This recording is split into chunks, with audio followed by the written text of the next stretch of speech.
نہیں ڈھونڈ سکتے تھے۔ جو پہلا مکان تھا اس کو میرے گھر والے جانتے بھی تھے اور ایک آدھ بار وہاں پر میرے کہنے پر اس کے پاس گئے اور اسے ملے بھی تھے، لیکن میرے گھر والوں کو وہ لڑکا ایک آنکھ نہیں بایا تھا اور میرے گھر والوں نے اس لڑکے کو پسند نہیں کیا تھا۔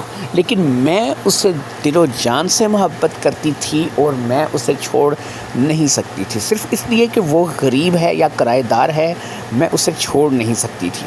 میں اپنے بارے میں آپ کو بتاؤں کہ میں ایک بہت بڑی کوٹھی میں رہتی تھی، نوکر چاکر تھے، گاڑی پیسہ تھا، ہر چیز تھی، کسی چیز کی کمی نہیں تھی۔ میری فیملی والے مجھ سے محبت بھی بے حد کرتے تھے، یہ نہیں کہ وہ مجھ سے محبت نہیں کرتے تھے۔ میری فیملی میں اپنے والدین کی اکلوتی تھی۔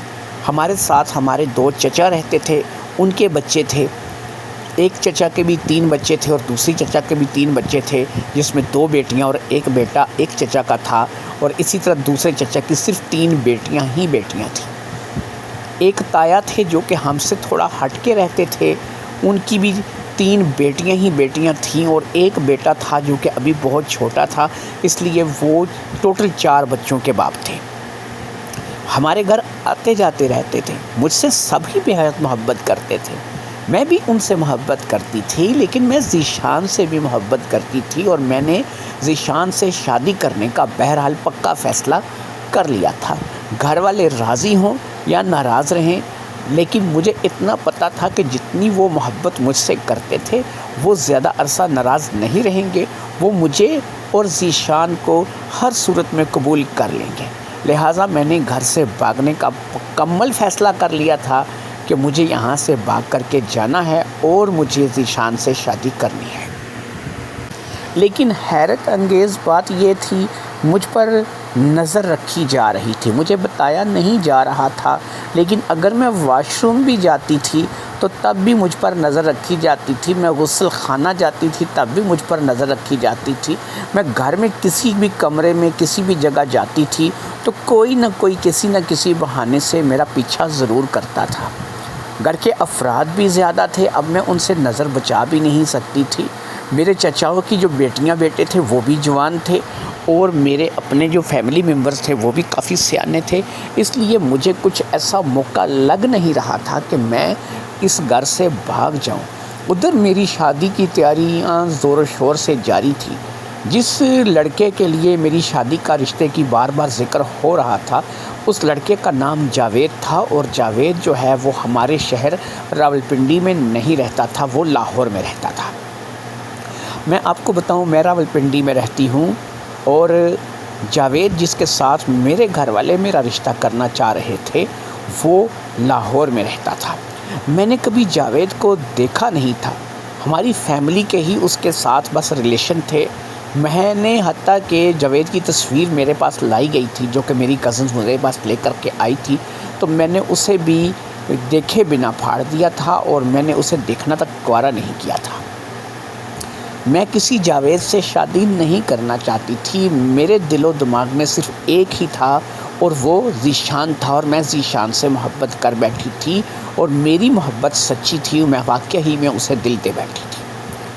لیکن یہ کیا، شادی کی تیاریاں زور و شور سے جاری تھیں، میرے نہ کرنے کے باوجود بھی میرے گھر والے مجھ پر ڈانٹ ٹپٹ بھی کر رہے تھے، مجھ پہ زبردستی بھی کر رہے تھے، اور وہ مجھے یہی کہہ رہے تھے کہ ذیشان کے مقابلے میں لاکھ گنا اچھا لڑکا ہے جاوید، تم اس سے شادی کر کے خوش رہو گی، اچھا بزنس ہے، اپنا کماتا ہے، کسی چیز کی کمی نہیں ہے، گھر اپنا ہے، گاڑی ہے، اچھا بینک بیلنس ہے، ہر چیز تمہیں دے گا، تمہیں خوش رکھے گا، کسی چیز کی کمی نہیں آنے دے گا۔ تو میں آگے سے جواب دیتی تھی کہ یہ سب کچھ تو آلریڈی میرے پاس موجود ہے، مجھے تو بس ایک سکون چاہیے جو کہ مجھے ذیشان کے پاس جا کر کے ملتا ہے، اور میں ذیشان سے سچے دل سے محبت کرتی ہوں۔ میری اسی تکرار میں میرے گھر والوں کی نہ اور میری ہاں میں آپ کو بتاتی چلوں کہ میری شادی کے دن نزدیک آ گئے، حتیٰ کہ وہ وقت آ گیا کہ مجھے زبردستی دلہن بنا دیا گیا، اور میں دلہن کے جوڑے میں ملبوس اپنے کمرے میں بیٹھی تھی، اور میں زاروں قطار روئے چلی جا رہی تھی۔ مجھے کچھ سمجھ میں نہیں آ رہا تھا کہ میں کیا کروں کیا نہ کروں، کیونکہ ابھی تھوڑی ہی دیر میں میری بارات آنے والی تھی۔ بارات آتی، میرا نکاح ہوتا، مجھے ہر صورت میں اس شخص کے ساتھ جانا پڑتا جسے میں قطعی پسند نہیں کرتی تھی، میں اسے دیکھنا بھی گوارا نہیں کرتی تھی، تو مجھے کسی کے ساتھ شادی کر کے اس کے ساتھ جانا پڑتا۔ میں کمرے میں اکیلی تھی کہ ایک خیال میرے من میں آیا، تھا تو غلط، لیکن میں بھاگنے کا پلان تو بہت عرصے سے بنا رہی تھی، بس مجھے موقع نہیں مل رہا تھا۔ یہ موقع مجھے کچھ اچھا لگا کیونکہ سب کی نظر بارات کی طرف تھی، سب لوگ جو تھے وہ بارات کے استقبال وغیرہ کے چکر میں لگے ہوئے تھے۔ اگر ایسے میں کسی طریقے سے لوگوں کی آڑ لے کر کے نکل جاؤں تو یہ میرے لیے ایک سنہری موقع تھا۔ اب تک جو موقع میرے ہاتھ نہیں لگا تھا، یہ موقع میرے لیے ایک اچھا موقع ہو سکتا تھا، اس لیے میں نے پورے ذہن سے گھر سے بھاگنے کی تیاری کر لی۔ میں نے فٹافٹ سے اپنا وہ دلہن والا لباس اتارا، اپنے آپ کو غسل خانے میں جا کر کے فریش کیا، اپنا منہ ہاتھ دھویا۔ منہ ہاتھ دھونے کے بعد میں نے ایک نارمل سا سلوار سوٹ پہنا، اور سلوار سوٹ پہننے کے بعد میں نے کچھ ایسا اسکارف ٹائپ بنا لیا کہ جس میں میری صورت اگر کوئی غور سے دیکھنا چاہے، مجھے پہچان کرنا چاہے تو تبھی پہچان کر سکے، ادروائز اگر میں اس اسکارف کا نقاب بنا کے گھونگھٹ سا اوڑھ کے یہاں سے نکل جاؤں تو یہ میرے لیے مشکل نہ ہو۔ لہٰذا میں یہ سارے کام کرنے کے بعد چپکے سے ہی اپنے کمرے سے باہر نکلی۔ میرے کمرے کی شکر ہے باہر سے کنڈی وغیرہ کسی نے نہیں لگائی ہوئی تھی، شاید بارات کے چکر میں ان چیزوں کا دھیان ان کو نہیں تھا۔ میں نے کپڑے بھی ایسے پہن رکھے تھے کہ جو روٹین میں گھر میں نہیں پہنتی تھی۔ ابھی کچھ ہی دن پہلے میں یہ جوڑا لائی تھی اور یہ ابھی تک میں نے پہنا نہیں تھا، اور یہ صرف مجھے ہی پتا تھا کہ اس طریقے کا سلوار سوٹ میں بازار سے خرید کے لائی ہوئی ہوں۔ میرے فیملیز نے ابھی تک میرے پاس یہ سلوار سوٹ نہیں دیکھا تھا۔ میں نے اسی لیے اس کا انتخاب کیا تھا کہ یہ سلوار سوٹ میری فیملی کے لیے کم از کم اجنبی ہوگا۔ میں جب اپنے کمرے سے نکل کر کے نیچے ہال میں آئی، سیڑھیوں سے اتر کے نیچے ہال میں آئی تو میں نے دیکھا کہ وہاں پر بے شمار گہما گہمی تھی۔ میں نے تھوڑا گھونگھٹ سا اوڑھ رکھا تھا اور اس طریقے سے چل رہی تھی کہ جیسے میں اس گھر کے لیے انجان ہوں۔ میں کوشش کر رہی تھی کہ میں لوگوں کی، خاص طور پہ اپنوں کی نظر سے بچ کر کے یہاں سے نکل جاؤں۔ نیچے ہال کھچا کچ لوگوں سے بھرا ہوا تھا، طرح طرح کے لوگ اور رشتہ دار آئے ہوئے تھے جو کہ شاید اپنی ہی خوشگپیوں میں مصروف تھے۔ وہاں پر زیادہ تر لوگ آپس میں کھڑے باتیں کر رہے تھے، کچھ چائے پی رہے تھے، کچھ لوازمات اور طریقے کے جو ہم لوگوں نے انتظامات کر رکھے تھے وہ کھا رہے تھے۔ میرے پاس اچھا موقع تھا، لہٰذا میں آسانی سے آرام سے کھسکتے مین گیٹ کی طرف بڑھنے لگی۔ جب میں مین گیٹ کی طرف بڑھ رہی تھی تو ایک جمع غفیر تھا جو کہ وہاں پر کھڑا تھا، اس میں اپنے بھی تھے غیر بھی تھے، اور اب ان کے اندر مل کر کے وہاں سے نکل جانا میرے لیے مشکل نہیں تھا، لہٰذا میں ان کے اندر سے مل کر کے وہاں سے نکل گئی تھی۔ ہاں، میں آپ کو ایک چیز یہاں پہ بتا دوں، میں نے اپنا جو بیگ تھا جو کہ اپنے کندھے سے لٹکا رکھا تھا، جسے ہم پرس بولتے ہیں، میرے پرس میں اس وقت ڈالرز کی شکل میں، پاؤنڈز کی شکل میں اور پاکستانی کرنسی کی شکل میں تقریباً کم سے کم 4.5 سے 5 لاکھ روپے کی رقم تھی۔ کچھ جیولری تھی جو کہ میں نے اسی بیگ میں ڈال دی تھی جلدی، اس لیے میرا یہ بیگ اس وقت کم سے کم جو ہے وہ 14-15 لاکھ روپے کا بیگ تھا۔ جیولری کے ریٹ بھی تو آپ کو پتہ ہے آج کل کیسے ہیں، تو یہ 14-15 لاکھ روپے کا بیگ تھا جو میں نے اپنے کندھے سے لٹکا رکھا تھا۔ اس کے علاوہ میرے بینک ATM کارڈز بھی میرے پاس تھے، اس کے علاوہ بھی جو میرے چیزیں تھیں جو استعمال کے لیے مین وہ بھی میں نے اپنی فوری طور پر اسی بیگ میں ڈال دیے تھے۔ میرا کافی بڑا پرس تھا جو کہ میں نے ایک راولپنڈی میں ہی ایک جگہ سے لیا تھا، جو کہ یہ کافی سامان رکھنے کے کام آتا تھا۔ 3 خانے تھے اس کے علیحدہ اور تینوں خانے میں نے بھرے ہوئے تھے۔ میں رش میں شامل ہو چکی تھی، نقاب سا میں نے اپنے چہرے پہ بنا رکھا تھا، اور میں وہاں سے ان کپڑوں میں جو کہ میرے گھر والے نہیں پہچانتے تھے نکل کھڑی ہوئی تھی۔ مین روڈ پر آ کر، جی ہاں، میں اپنے گھر سے نکل آئی تھی، مین روڈ پر آ کر میں نے فوری طور پر ایک ٹیکسی کو رکنے کا اشارہ کیا۔ جیسے ہی ٹیکسی رکی میں نے اس سے لاری اڈا چلنے کے لیے کہا۔ ٹیکسی ڈرائیور نے کوئی بات کیے بغیر میرے لیے دروازہ کھولا اور میں ٹیکسی میں بیٹھ گئی اور ٹیکسی تیز رفتاری کے ساتھ لاری اڈا کی طرف روانہ ہو گئی۔ تقریباً 15 منٹ کے سفر کے بعد میں لاری اڈا پہنچنے میں کامیاب ہو گئی۔ میں نے ٹیکسی ڈرائیور کو پاکستانی کرنسی میں کرایہ ادا کیا، جو کہ میں ٹیکسی میں بیٹھتے ساتھ ہی اس کے ساتھ طے کر چکی تھی۔ کرایہ ادا کرنے کے بعد میں ٹیکسی سے اتری اور پھر فٹافٹ سے میں لاہور کی گاڑیوں کی طرف بڑھی۔ مجھے پتہ چلا کہ لاہور جانے کے لیے کوئی بھی گاڑی اس وقت تیار نہیں ہے۔ اگر کوئی گاڑی لاہور کے لیے جائے گی تو وہ رات کے 2 بجے ایک ٹائم جاتا ہے۔ میں نے گھڑی پر ٹائم دیکھا تو اس وقت تو اتنا ٹائم نہیں تھا، رات کے 8 بج رہے تھے اور 2 بجے تک میں کسی گاڑی کا انتظار نہیں کر سکتی تھی۔ لہٰذا میرے من میں ایک خیال آیا اور اس خیال کے چلتے میں نے فٹافٹ سے اپنے قریب سے گزرتا ہوا ایک رکشہ رکوایا اور اسے ریلوے اسٹیشن چلنے کے لیے کہا۔ رکشے والے نے مجھے رکشے میں بٹھا لیا۔ میں نے اس کے ساتھ کرایہ طے کیا اور ریلوے اسٹیشن کی طرف روانہ ہو گئی، کیونکہ میں کسی بھی جگہ ٹائم ضائع نہیں کرنا چاہتی تھی۔ کسی بھی وقت میری بارات پہنچتی ہوگی اور میرے گھر والوں کو یہ پتہ لگنے میں زیادہ دیر نہیں لگے گی کہ میں گھر سے بھاگ چکی ہوں۔ خیر، میں ریلوے اسٹیشن پر تقریباً 15 سے 20 منٹ کے سفر پہ پہنچ گئی تھی۔ رکشے والے نے مجھے ایک شارٹ کٹ راستے سے ریلوے اسٹیشن پہنچایا تھا، کیونکہ میں نے اسے یہ بتایا تھا کہ میری ٹرین چھوٹ جائے گی، مجھے جلدی سے جلدی ریلوے اسٹیشن جانا ہے۔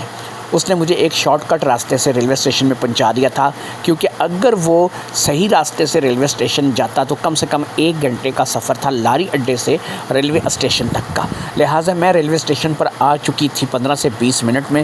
میں نے رکشے والے کو کرایہ ادا کیا، وہ لے کر کے چلا گیا اور پھر میں ریلوے اسٹیشن پہ اندر پلیٹ فارم پہ آ گئی۔ پلیٹ فارم پہ آنے کے بعد میں نے ٹکٹ کی کھڑکی سے ٹکٹ مانگا لاہور کے لیے اور گاڑی کے بارے میں پوچھا۔ انہوں نے کہا بی بی ابھی 10 منٹ میں گاڑی آنے والی ہے، اور مجھے ایک 2nd کلاس کا ٹکٹ جو ہے مل گیا۔ میں نے جان بوجھ کر 1st کلاس کا ٹکٹ نہیں لیا تھا، کیونکہ اگر کوئی میرا پوچھتا ہوا یہاں آ جائے تو وہ یہی خیال کرے گا کہ ایک اچھے کھاتے پیتے گھر کی لڑکی بھاگی ہوئی ہے تو وہ 1st کلاس میں ہی سفر کرنا پسند کرے گی۔ لہٰذا میں نے 2nd کلاس کا ٹکٹ لیا تھا اور پھر میں گاڑی کے انتظار میں کھڑی ہو گئی، اور تھوڑی ہی دیر میں جیسا کہ ٹکٹ والے نے کہا تھا کہ 10 منٹ کے اندر گاڑی آ جائے گی، گاڑی پہنچ گئی اور لاہور جانے کے لیے میں گاڑی میں سوار ہو گئی۔ جب میں لاہور جانے کے لیے گاڑی میں سوار ہو گئی قریب 9 بجنے والے تھے۔ 9 بجے کے قریب میں گاڑی میں سوار ہوئی۔ جہاں پر جس ڈبے میں گاڑی کے سوار ہوئی اس ڈبے میں کچھ زیادہ رش نہیں تھا، لہٰذا میں ایک سیٹ جو کہ بہت ہی اچھی مجھے اپنے لیے مناسب لگی اور تھی بھی کھڑکی کی طرف، میں وہاں پر چپ چاپ بیٹھ گئی۔ میں نے ویسے ہی نقاب بنا رکھا تھا اور وہی کپڑے پہن رکھے تھے۔ میرا دل ہاں البتہ بہت زور زور سے دھڑک رہا تھا۔ مجھے اس چیز کا خیال بار بار آ رہا تھا کہ جو کچھ بھی تھا میں گھر سے بھاگ آئی تھی اور میں نے یہ کیا غلط تھا، لیکن یہ میری نظر میں غلط نہیں تھا۔ ایک تو میں ذیشان سے محبت کرتی تھی، دوسرا میں نئے آنے والے شخص کو دھوکہ نہیں دے سکتی تھی، کیونکہ میرے اور ذیشان کے تعلقات جس حد تک بڑھ چکے تھے، اب میں نئے آنے والے شخص کے پاس اگر جاؤں تو مجھے خود میں اپنے آپ میں شرمندگی محسوس ہوگی اور میں اس چیز کو کم از کم برداشت نہیں کر سکتی تھی۔ میرا ضمیر ابھی زندہ تھا، لہٰذا میں نے بھاگنے میں ہی عافیت سمجھی اور میں وہاں سے بھاگ آئی۔ گاڑی نے زیادہ سٹے نہیں کیا اور گاڑی وہاں سے چل نکلی اور لاہور کے لیے روانہ ہو گئی۔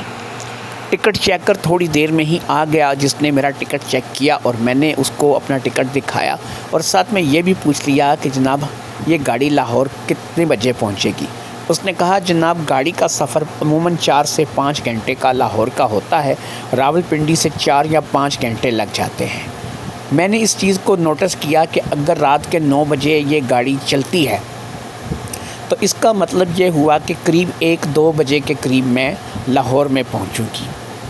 اچھا، میں آپ کو یہ بتاؤں کہ جب میں اپنے گھر سے نکلی تھی میں نے اپنا موبائل فون اٹھا لیا تھا اور اس کو میں نے بند کر دیا تھا۔ میں اب اپنا موبائل فون آن کرنے کا ارادہ ضرور رکھتی تھی، لیکن ایک نئی سم ڈال کر، جو کہ میں نے کچھ ہی عرصے پہلے اپنی ایک دوست کے ذریعے سے لی تھی، کیونکہ میں بھاگنے کا پروگرام بنا چکی تھی۔ اس لیے مجھے اپنی دوست کے ذریعے سے یہ کام پہلے انتظام کر کے رکھنا تھا کہ ایک ایکسٹرا سم جو کہ میرے موبائل میں پڑے، کیونکہ اس سم کو میں اگر استعمال کروں گی، اس سم کے ذریعے سے بڑی آسانی کے ساتھ مجھے ٹریس کر لیا جائے گا۔ میں آپ کو ایک چیز یہاں پر یہ بتا دوں، آپ سوچ رہے ہوں گے کہ میں لاہور کے لیے کیوں روانہ ہو رہی ہوں۔ لاہور میں تو جاوید رہتا ہے، جبکہ ذیشان تو میرے ہی شہر راولپنڈی میں رہتا ہے۔ بھائی میں نے یہ پہلے سے پلان بنا رکھا تھا کہ جب میں یہاں سے اپنے گھر سے بھاگوں گی، میں سیدھا ذیشان کے پاس نہیں جاؤں گی، کیونکہ اگر میں ذیشان کے پاس گئی تو میرے گھر والے مجھے ڈھونڈنے کی کوشش کریں گے۔ ذیشان کی تصویریں، ذیشان کا حلیہ پولیس اسٹیشن اور اس قسم کے چکر چل سکتے ہیں، اور ذیشان کو کسی بھی جگہ سے یہ کھوج نکالیں گے، کیونکہ بہرحال ان کے پاس پیسہ تھا۔ لیکن اگر میں لاہور اپنی سہیلی ہما کے پاس چلی جاتی ہوں، اور ہما کے بارے میں یہ لوگ اتنا نہیں جانتے، وہ میری اسکول ٹائم کی فرینڈ ہے، اس لیے اگر میں ہما کے گھر چلی جاتی ہوں اور تو میرے گھر والوں کو بالکل اس چیز کا پتہ نہیں ہوگا کہ میں کہاں پر ہوں۔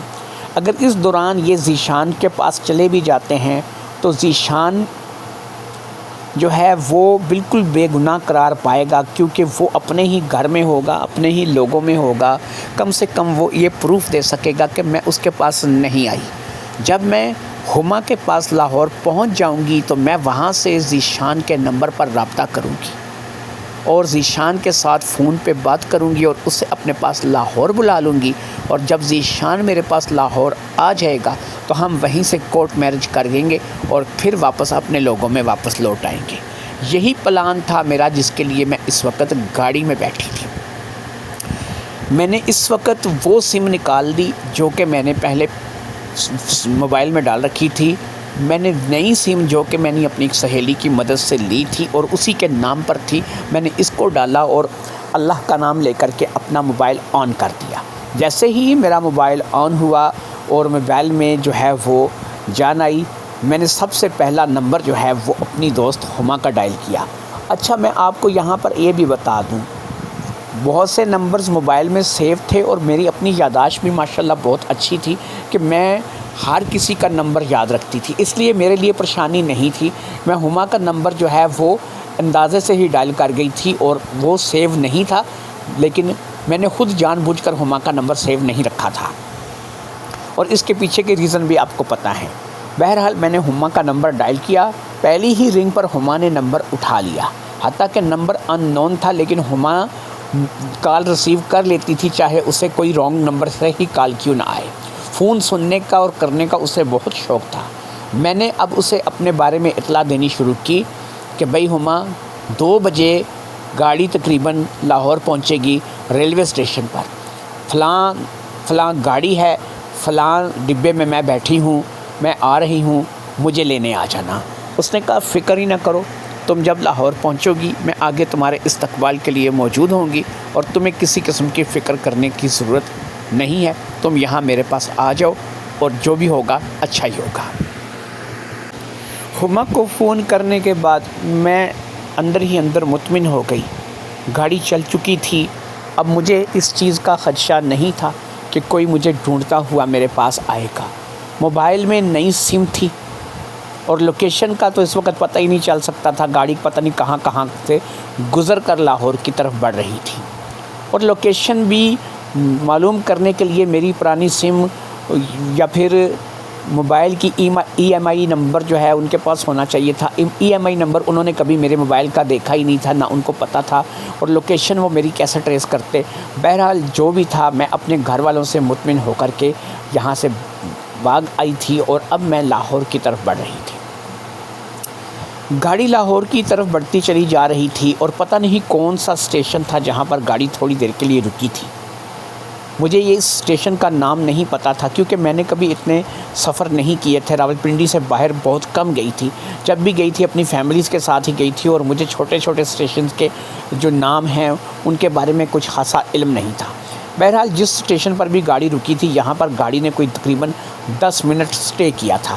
میں بھی نیچے اتر گئی تھی اور میں اپنے لیے کچھ چپس، بوتل وغیرہ اس قسم کی چیزیں لے آئی تھی، کیونکہ مجھے کچھ بھوک جو ہے وہ محسوس ہو رہی تھی۔ یہ چیزیں لا کر کے میں اپنی دوبارہ سیٹ پر بیٹھ گئی اور پھر میں وہیں پر بیٹھ کر کے ان چیزوں سے اپنے آپ کو، اپنی بھوک کو بہلانے لگی۔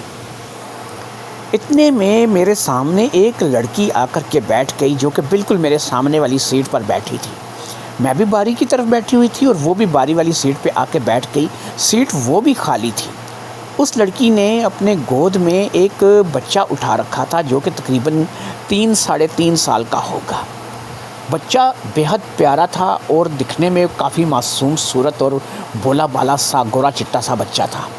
وہ لڑکی جو میرے سامنے آ کر بیٹھ گئی، اس نے شلوار قمیض سفید رنگ کی، اس کے اوپر سفید دوپٹہ اوڑھ رکھا تھا۔ میرے لیے پتہ نہیں کیوں مجھے یہ چہرہ کچھ جانا پہچانا لگ رہا تھا، لیکن مجھے سمجھ میں نہیں آ رہا تھا کہ میں نے اس لڑکی کو کہاں دیکھا ہے۔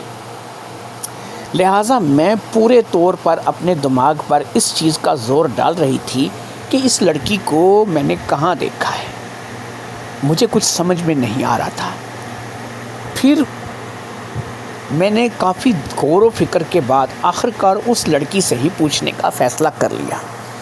میں نے کہا میڈم میری بات کا برا مت مانیے گا اور یہ بھی مت سمجھیے گا کہ میں ٹھڑک جا رہی ہوں، میں نے آپ کو کہیں دیکھا ہے لیکن مجھے یاد نہیں آ رہا کہ میں نے آپ کو کہاں دیکھا ہے۔ وہ لڑکی ہلکا سا مسکرائی، اس نے مجھے کہا کہ مجھے بھی جب سے میں آ کر بیٹھی ہوں ایسا محسوس ہو رہا ہے کہ میں نے تمہیں کہیں دیکھا ہے، لیکن سچ پوچھو تو وہ مجھے بھی یاد نہیں آ رہا تھا۔ تو اب تم اپنا تعارف کروا دو اور میں اپنا تعارف کروا دیتی ہوں، ہو سکتا ہے ہمارے تعارف کے بعد ہم ایک دوسرے کو پہچان سکیں۔ میں نے کہا کیوں نہیں، میں صبا اشرف ہوں اور راولپنڈی سے ہوں، اور راولپنڈی میں ویسٹرج کے ایریے میں رہتی ہوں، ہماری کوٹھی ہے۔ میرے والد صاحب امپورٹ ایکسپورٹ کا بزنس کرتے ہیں۔ اس نے کہا صبا اشرف نام بھی جانا پہچانا لگ رہا ہے، چلیں میں بھی تمہیں اپنا تعارف کرواتی ہوں۔ میں تانیہ ہوں، تانیہ سہیل۔ پہلے میں تانیہ اعجاز ہوا کرتی تھی لیکن اب میں تانیہ سہیل ہوں۔ تانیہ سہیل اور تانیہ اعجاز، تانیہ اعجاز کے نام پر میرے دماغ میں ایک دھماکہ سا ہوا اور میں نے کہا اچھا تم تانیہ ہو، تم میری اسکول فرینڈ رہی ہو، ہم 10ویں تک ایک ہی اسکول میں پڑھے ہیں، اس لیے میں نے کہا کہ میں نے تمہیں کہیں دیکھا ہے، میں تمہیں پہچانتی ہوں۔ اب جب میں نے اس سے اسکول کا یاد کروایا تو وہ کہنے لگی اچھا تم سبو ہو، سبو، کیونکہ اسکول میں مجھے صبا نہیں سب پیار سے سبو کہتے تھے۔ میں نے کہا ہاں میں سبو ہوں۔ اب تو ہم دونوں جو ہے اٹھ کر کے بڑی گرم جوشی سے ملی۔ تو میں نے اس سے پوچھا کہ یہ بچہ کس کا ہے، تو کہنے لگی میرے شوہر سہیل کا ہے۔